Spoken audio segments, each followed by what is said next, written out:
Saya pernah berpikir bahwa cinta sejati adalah sesuatu yang abadi, tak tergoyahkan oleh gemerlap dunia luar, tapi itu semua berubah ketika rahasia kami terungkap di depan jutaan mata. Hari itu, saat nama saya disebut di acara televisi nasional, hati saya seperti ditusuk pisau tajam, mengingatkan pada pengkhianatan yang pernah membuat dunia saya runtuh.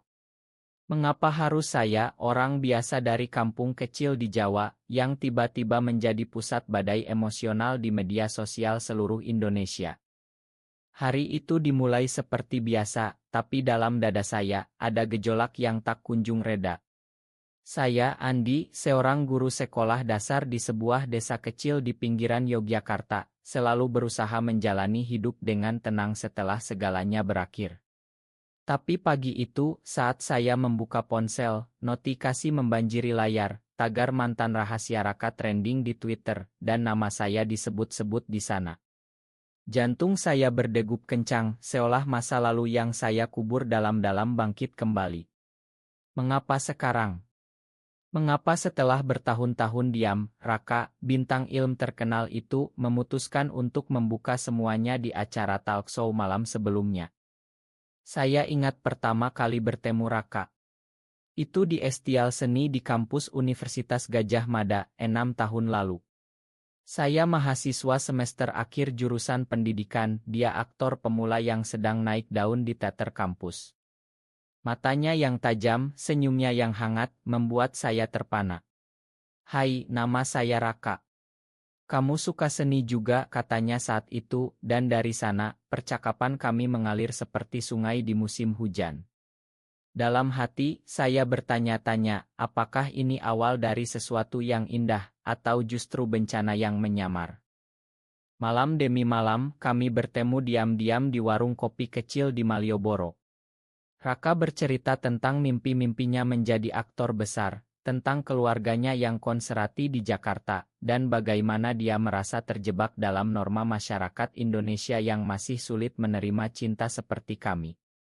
"Andi, kamu membuat saya merasa bebas," katanya suatu malam, tangannya menyentuh tangan saya di bawah meja.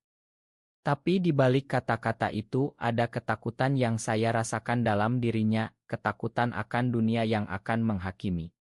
Saya, yang tumbuh di keluarga sederhana, selalu percaya bahwa cinta tak mengenal batas, tapi Raka, dia berbeda.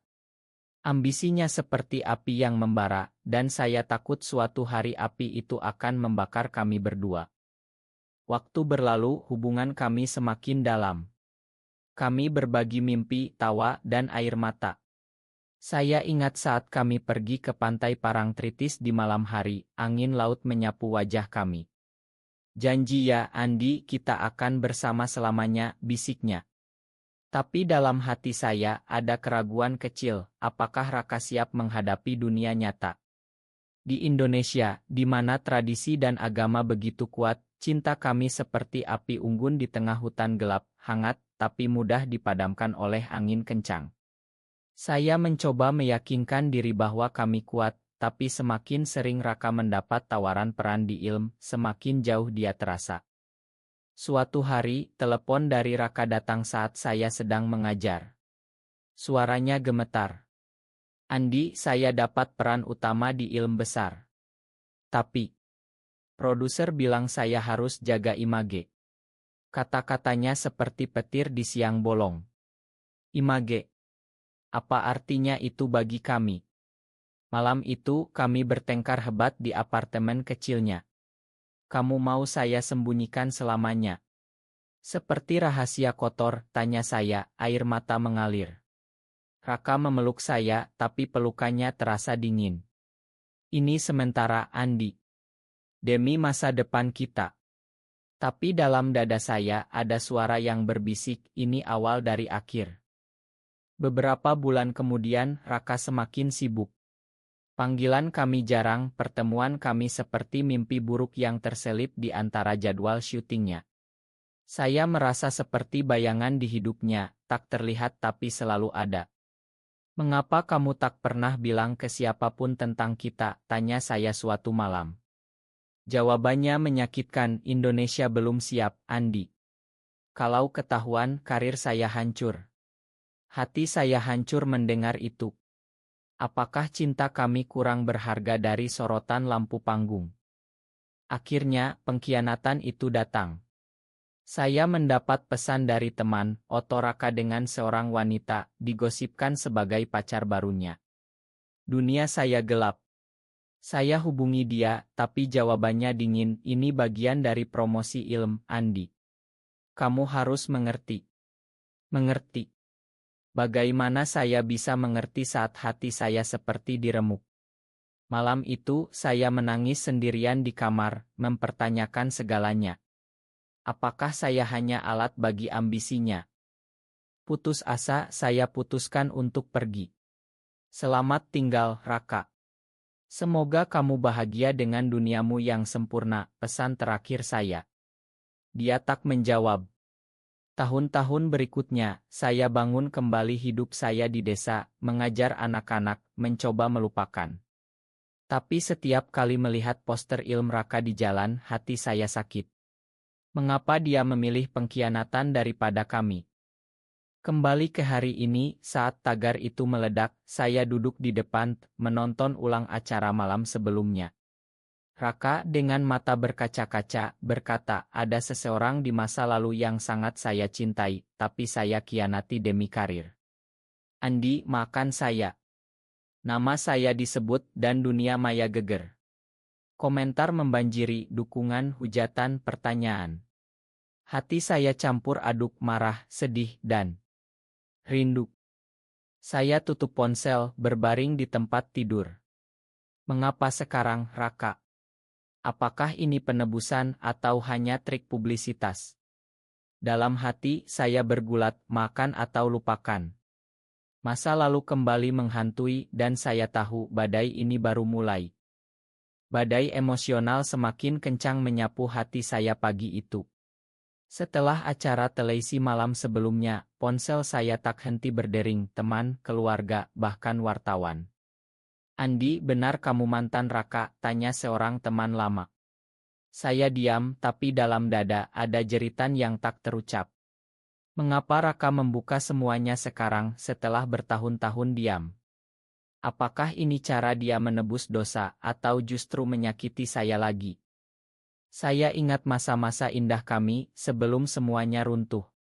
Setelah pertemuan pertama di Estial, kami sering bertemu di taman kampus. Raka suka bercerita tentang ilmu-ilmu Indonesia klasik, matanya berbinar saat membahas akting. Andi, suatu hari saya mau main di ilmu seperti Habibie Ainun, tapi dengan cerita kita sendiri, katanya. Saya tersenyum, tapi dalam hati, saya takut cerita kita tak akan pernah diterima seperti itu di negeri ini. Hubungan kami berkembang pelan tapi dalam.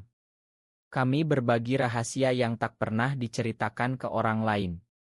Raka bilang keluarganya ketat, ayahnya seorang pejabat di Jakarta yang mengharapkan anaknya normal.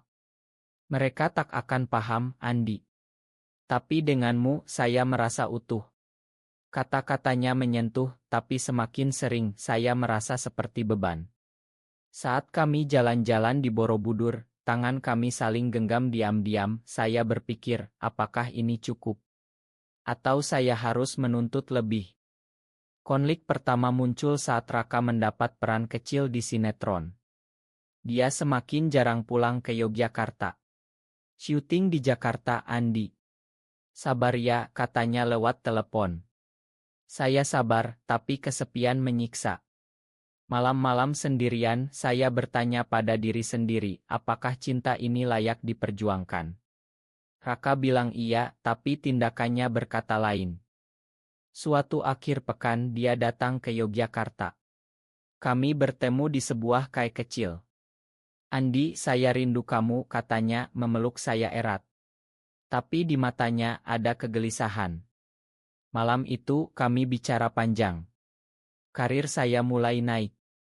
Tapi kalau ketahuan tentang kita, ujarnya. Saya marah, jadi kamu malu sama saya. Pertengkaran itu membuat kami semakin dekat, tapi juga meninggalkan luka. Waktu berlalu, Raka semakin terkenal. Ilmu pertamanya sukses, dan dia mulai muncul di majalah. Saya bangga, tapi cemburu.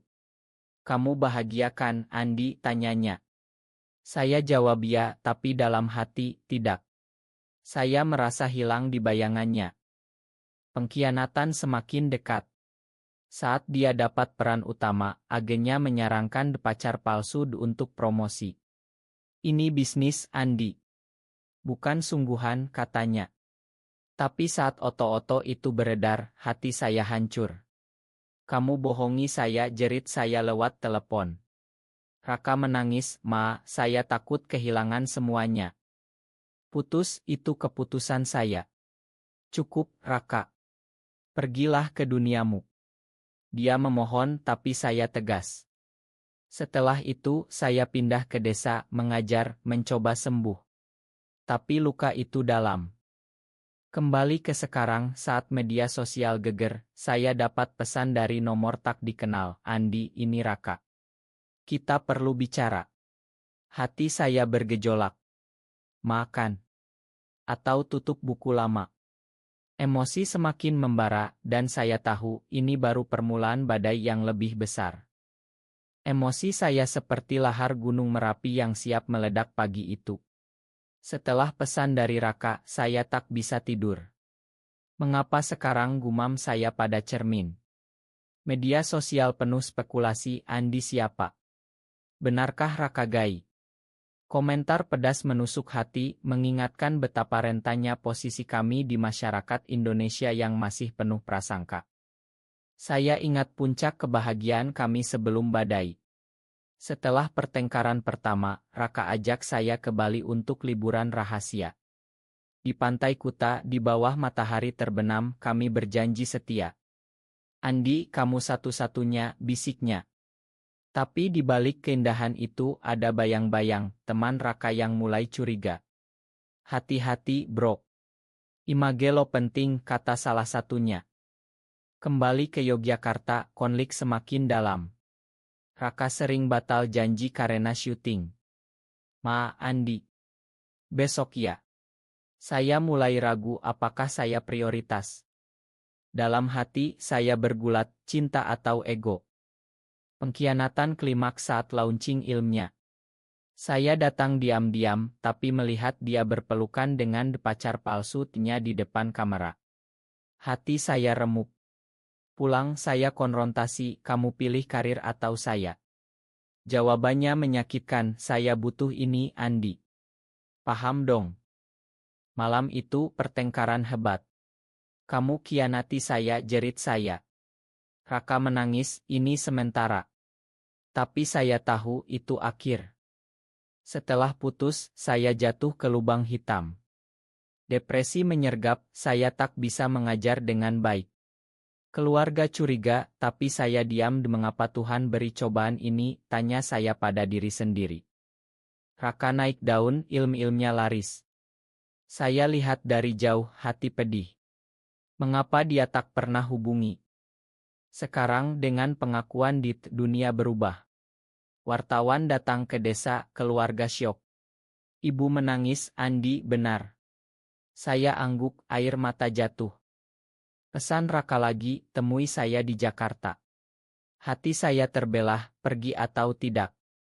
Emosi semakin liar, seperti ombak Samudra Hindia yang mengamuk. Saya tahu keputusan ini akan mengubah segalanya. Rasa sakit seperti racun yang merayap di ena saya, semakin kuat setiap detik. Setelah memutuskan pergi ke Jakarta, perjalanan kereta terasa seperti siksaan abadi. Mengapa saya lakukan ini, tanya saya pada bayangan di jendela. Media sosial semakin gila, dukungan dari komunitas hujatan dari yang konservatif. Nama saya jadi simbol perjuangan, tapi saya hanya ingin damai. Ingatan kembali ke masa pasca putus. Saya isolasi diri di desa, mengajar jadi pelarian. Malam-malam, saya menangis mengingat Raka. Mengapa kamu khianati saya, gumam saya. Teman bilang moe on, tapi hati tak mau. Raka di sisi lain semakin bersinar. Wawancara dia penuh senyum palsu. Saya tahu di balik itu ada penyesalan. Kedatangan di Jakarta, kota yang penuh kenangan. Raka tunggu di KM mewah. Matanya merah, Andi, terima kasih datang. Kami bicara, air mata mengalir. Saya salah. Pengkhianatan itu hancurkan saya juga, katanya. Tapi kepercayaan rusak. Mengapa sekarang? Publisitas, tanya saya. Dia geleng, saya lelah sembunyi. Saya ingin tebus dosa. Malam itu emosi meledak. Kami bertengkar lagi, tapi ada kehangatan lama. Saya masih cinta kamu, bisiknya.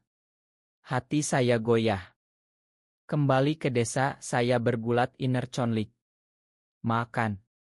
Atau tutup. Keluarga dukung, ikuti hati, Andi. Media semakin heboh, ancaman datang. Saya takut, tapi juga kuat. Emosi ini seperti badai tropis, semakin mengganas. Gelombang emosi seperti tsunami menghantam jiwa saya, tak ada ampun. Setelah pertemuan di Jakarta, Raka ajak saya ke acara Oloupdit. Ini kesempatan kita cerita benar, katanya. Saya ragu, tapi setuju, mungkin ini penebusan. Di studio, lampu sorot menyilaukan. Host tanya, Andi, bagaimana rasanya dikhianati? Air mata saya jatuh, sakit, tapi cinta itu rumit. Raka pegang tangan saya khianati dia demi karir, tapi sekarang saya siap hadapi dunia. Studio hening, lalu tepuk tangan. Media sosial meledak, supportan di Raka trending. Dukungan banjir, tapi juga hujatan. Keluarga Raka marah, ancam putus hubungan. Malam itu, di hotel, kami bicara hati ke hati. Makan saya, Andi. Saya peluk dia, saya juga salah, terlalu menuntut. Tapi konflik baru, agen Raka bilang karirnya terancam. Pilih Raka, karir atau saya, tanya saya lagi. Dia pilih saya. Cukup sembunyi. Tapi pengkhianatan masa lalu menghantui. Saya bertanya, bisakah kita mulai lagi? Emosi semakin dalam, seperti jurang di hutan Kalimantan. Saya tahu ujian terbesar datang. Ledakan emosi mencapai puncak, seperti letusan gunung berapi yang membakar segalanya. Setelah acara kedua, dunia kami berubah. Raka kehilangan beberapa kontrak, tapi dapat dukungan dari komunitas. Ini harga kebebasan, katanya. Kami putuskan bersama lagi pelan-pelan. Di Yogyakarta, kami bangun hidup baru. Raka kurangi syuting, fokus pada proyek yang mendukung. Tapi ujian datang, mantan pacar palsu Raka bocorkan rahasia lama, ciptakan skandal. Media geger lagi. Pengkhianatan ganda, jerit headline. Saya hancur, mengapa lagi, Raka? Dia jelaskan, itu masa lalu. Kami bertengkar hebat, hampir putus. Dalam kesendirian, saya renung, cinta butuh pengampunan. Saya makan, kata saya akhirnya. Keluarga kami pelan-pelan terima. Di akhir, kami berdiri bersama, simbol harapan. Cinta menang, bisik Raka. Hidup tak sempurna, tapi personel. Emosi yang membara kini jadi api hangat, menerangi jalan kami di Indonesia yang berubah.